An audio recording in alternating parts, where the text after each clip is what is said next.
અત્યારે રાજવી 10 વર્ષનો થયો, હજી સુધી એને પિઝા, પાસ્તા, બર્ગર કશું ખાધું નથી. ટેસ્ટ પણ નથી કર્યું. આઈસ્ક્રીમ ને અમે આટલું ફોરેન ફરીએ છીએ, આટલું એનું બર્થડે પાર્ટીઝમાં બી અમે ટિફિનનો ડબ્બો લઈને જઈએ. તો એ શું ખાય છે? એ શાક રોટલી ખાય, એ ભાખરી ખાય, એ પૂરણપોળી મમ્માના હાથનું. મને આ બધું આવડતું નહોતું, હું શીખી. હું યુટ્યુબમાં જોઈને શીખી. 10 વાર અખતરા કર્યા, ફેલ ગયા. હવે તો હું ચેમ્પિયન બની ગઈ છું પૂરણપોળી બનાવવામાં. તમે જ બનાવો છો? એ હું જ બનાવું. અમારા કુક છે જે રાજુભાઈ, એ અમારા બધાની રસોઈ બનાવે. અને હું સવારે 5 વાગે ઉઠીને રાજવીરના સ્કૂલનું ટિફિન બનાવું.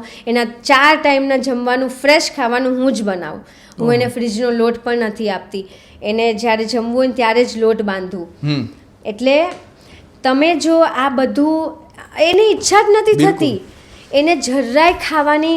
અમે બધા આઈસ્ક્રીમ ખાતા હોઈએ, એ જલેબી, મીઠાઈ કશું જ નથી ખાતો. એ શીરો ખાય, એ ગાજરનો હલવો ખાય ઘરનો બનેલો, એ આ ઘરના ગુલાબજાંબુ ખાય, એ આ બધી મીઠાઈઓ ખાય છે, આવું બધું ખાય છે. એ ઘી ગોળ રોટલી ખાય.